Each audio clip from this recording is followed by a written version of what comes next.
My grandfather walked 10 miles to work every day. My father walked 5 miles. I drive a Cadillac. My son drives a Mercedes. Most likely my grandson will be in a Ferrari, but my great-grandson will be walking again.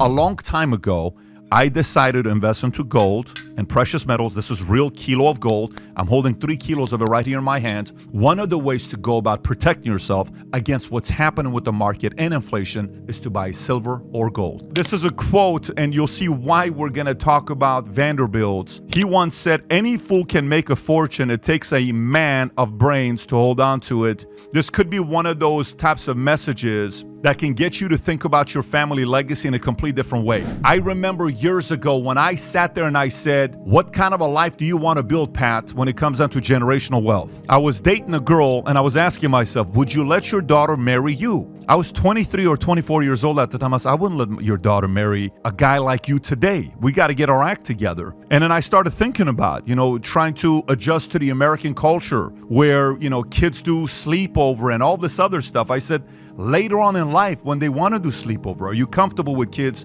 sleeping over other people's house? Are you comfortable later on when you're a grandfather with your grandkids wanting to go to your kids' in-laws' house instead of your house? What are you going to do for them to come to you one day? What kind of kids do you want to raise? What kind of a family do you want to build? These are thoughts that I had very, very early on when I was coming up to see what was important to me, what wasn't important to me. I was talking to my kids the other day, and it was a very interesting conversation. This is about a month and a half ago. We were sitting there, and I said, hey, Tico, Dylan, I got a question for you. They said, what? I said, what happens to daddy's money if he dies? And Tico and Dylan, they both say, well, daddy, the money goes to mommy.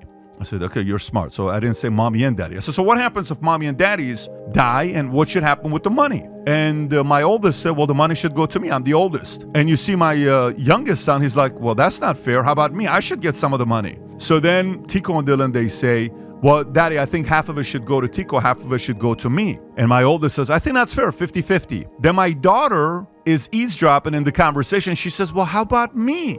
I should get some of the money. And you see the brother, it's so interesting while they're going through it.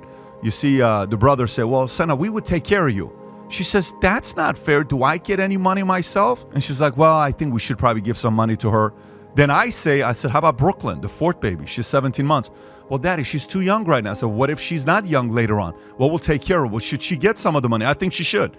And then eventually I said, well, what if one of you guys decides to do bad things in your life? You go to jail, you do drugs, you do alcohol, and you're not responsible with money, you're making a mess with your life, you're not setting a good example. And you see all of them say, I don't think that kid should get anything.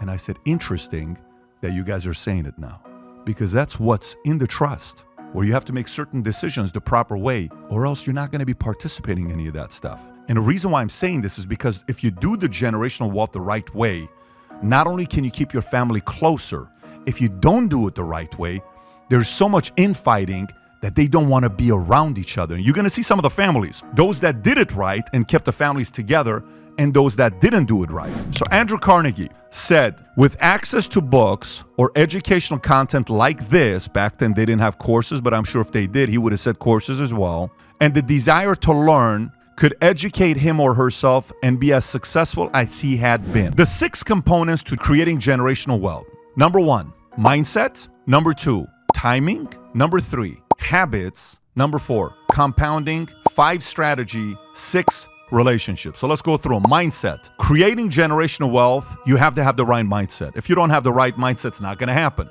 And that's not going to happen overnight. So how do you get the right mindset? By being on the right webinars, the right courses, the right books. You're constantly trying to see how those who created a ton of generational wealth think and how different it is than yours. You are where you are because of the way you think. And if you're not happy with where you are, you have to change the way you think. So if you're not happy financially where you are, it's because of the way you think. If you're not happy with your personal life, it's because of the way you think. That's part of the mindset. Number 2 is timing. This is a very important season right now of timing. There's a lot of uncertainty, a lot of fear. We just came out of midterms, elections in 2 years, presidential. You just saw Trump coming out, he's running. Is it going to be DeSantis? Is it going to be Newsom? Your people are worried on what's going to happen with the economy. The Dow is up, but is it real? Credit cards are up. People are spending more money on credit cards right now than ever before. What does that mean? Why are people getting home equity line of credits today? And Home Depot stock is up and Walmart stock is up. Does that mean people are using their credit cards to go spend money where they're doing okay? But at the same time, the savings in America from Q1, we had $2.3 trillion in savings. We collectively were trillionaires. And that's gone from $2.3 trillion to every quarter losing $300 billion. We're down to $1.6 trillion in savings. That's like you going from $23,000 in the bank in cash to now $16,000. You think that's something you'd be talking about to your husband or your wife at night? We're saying, babe, just 6 months ago, we had $23,000 in our savings. We're at 16. That means we can only do this for 3 or 4 more quarters. Then we're running out of savings. How are we going to handle this in 2023? People are thinking, which means timing matters on how you react when the market is afraid. Number 3, habits. We're going to talk a lot about some of their habits and what they did. Number 4, compounding, which requires a lot of patience. You'll see what their strategy of patience means to them. And then some of the strategies will cover that. And then obviously relationship, the types of people you meet, the types of contacts you make, the types of people you go into business with. All of that matters a lot. That's the 6 components of generational wealth. So now the family cycle. Hard times create strong men create good times create weak men, and weak men create hard times. I saw Aaron McKee, who played for John Chaney, said John Chaney once told me the following. He said, my grandfather walked 10 miles to work every day. My father walked 5 miles. I drive a Cadillac. My son drives a Mercedes. Most likely my grandson will be in a Ferrari, but my great-grandson will be walking again. What does it mean? That means most people don't prepare generational wealth and generational habits. What needs to transfer are the habits, not just the money. Too often all we think about is, man, I hope I get the money passed down to my kids. No, you hope the right habits gets passed down to your kids because that's what keeps it within the family. So now the Medici family fortune starts through a few different things. Banking and commerce. They rose to become one of the most important families in Florence. Some estimate that they put their net worth at $129 billion adjusted for inflation. Their family influence lasted 500 years, producing 4 popes, 2 queens of France. They were the bank for the Vatican. Think about it. They were the bank for the Vatican. Their art patronage earned them the nickname Godfathers of the Renaissance. They ruled Tuscany from 1437 to 1737. They had the right network, kings, queens, popes, and royalty. They were more efficient than others. They adopted systems and structured a bank like a corporation. They let ego be their downfall. The lineage started crumbling when the success got to their head and they stopped focusing on the bank. So that's the Medici. Now the next one is the Carnegie family. He grew up poor in Scotland and was making $1.20 at his first job in US. Andrew Carnegie's fortune peaked at around $309 billion.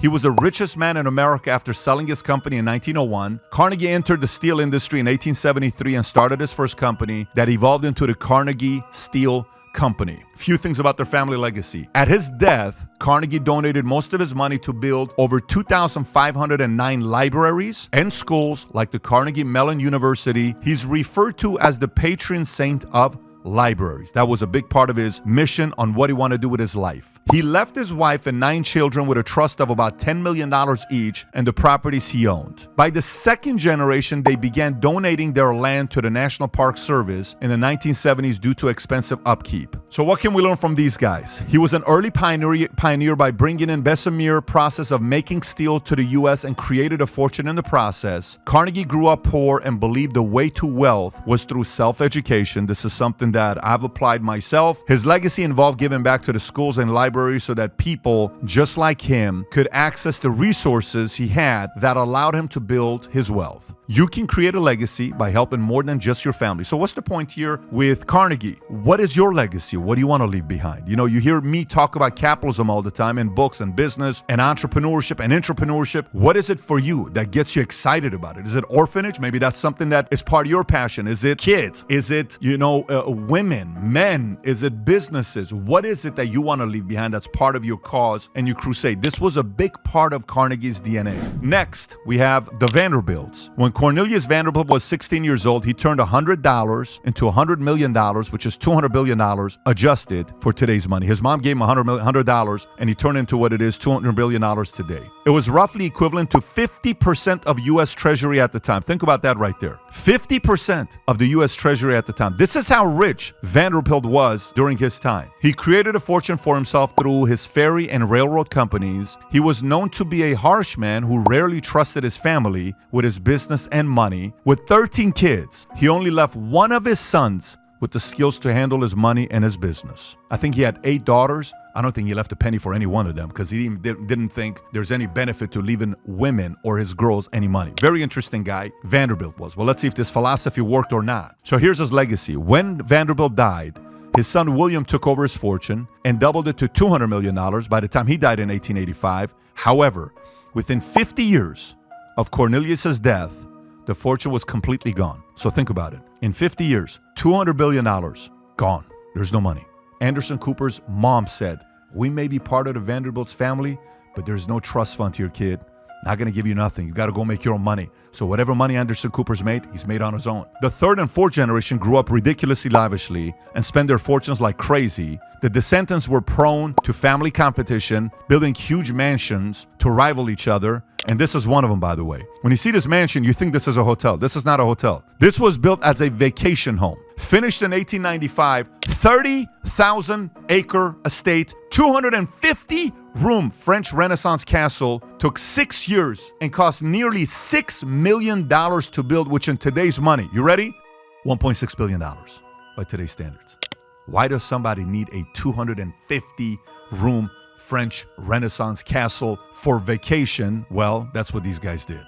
And what happened to that money? It disappeared. Biltmore House is considered the largest privately owned home in the entire country and is still operated by the Vanderbilt descendants today. 179,000 square feet, give or take, with 35 bedrooms for family and guests, 43 bathrooms, 65 fireplaces, and 3 kitchens in this place. So what can we learn here? Don't bring family into business and teaching them the trade. They didn't do that. He didn't want to do it. He said, "I'm just going to do one of my kids out of the 13, but I don't want to teach the kids how I made the money." Lack of wealth habits led to poor money management and entitlement. Wasted the wealth on crazy lavish lifestyle. Don't be like the Vanderbilts. That's pretty much the story of Vanderbilts. If there's one family you don't want to be like, it is the Vanderbilt.